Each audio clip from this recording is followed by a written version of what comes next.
Now, a transgender footballer has quit the sport following discrimination from rival teams for boycotting matches if she's playing.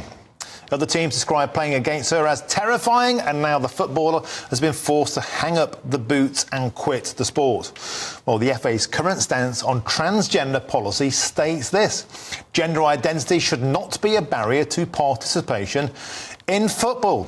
Well, joining me now is Olympic swimmer and medalist Sharron Davies, the absolute legend who's been campaigning on this issue tirelessly. Sharron, thank you so much for joining us on GBNews. Here we are once again with an issue of fairness, and in this instance, an issue where players were reporting they were being injured, sometimes to the point of those injuries basically terminating their career.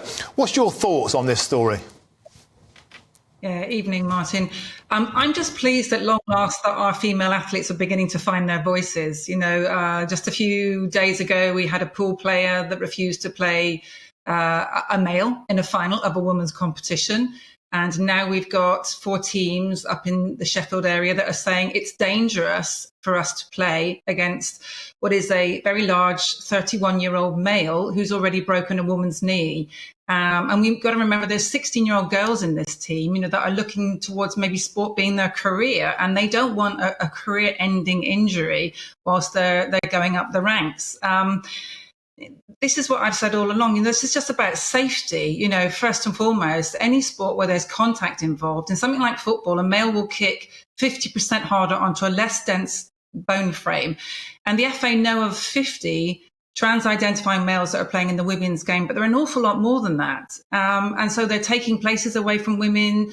You know, they're taking away their opportunities, and they're making it a less safe place. And we know that parents are withdrawing their girls, you know, because they just worry about them. I had a mum of a rugby player on to me at the weekend who was absolutely convinced that her daughter, who's 16 years old, was in a scrum with 3 males at 16.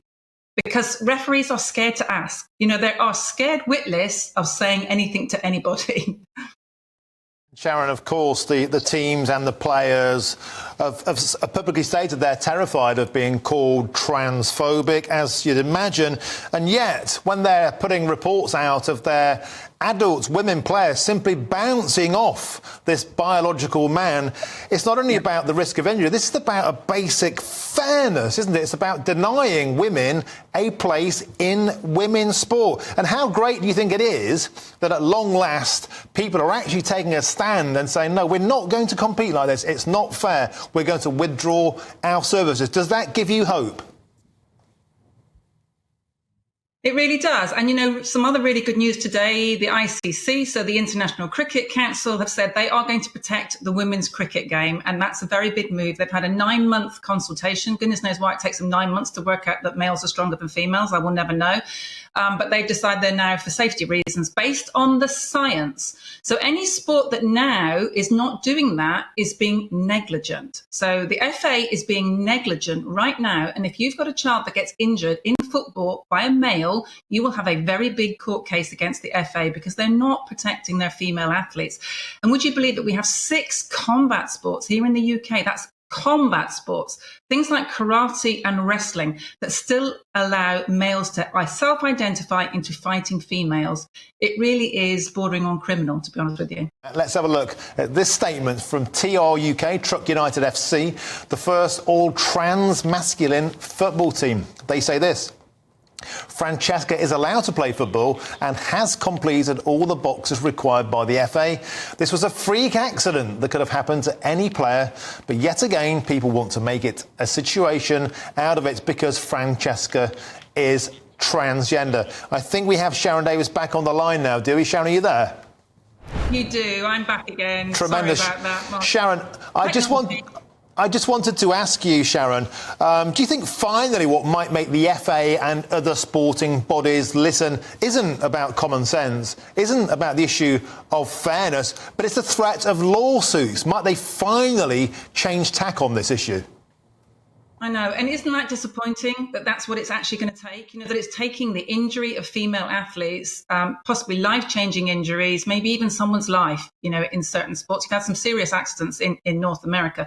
Only last week, a young girl lost all her teeth and part of her jaw in a hockey game. So it's incredible that that's what it's taking for sports governing bodies to stand up for their female athletes.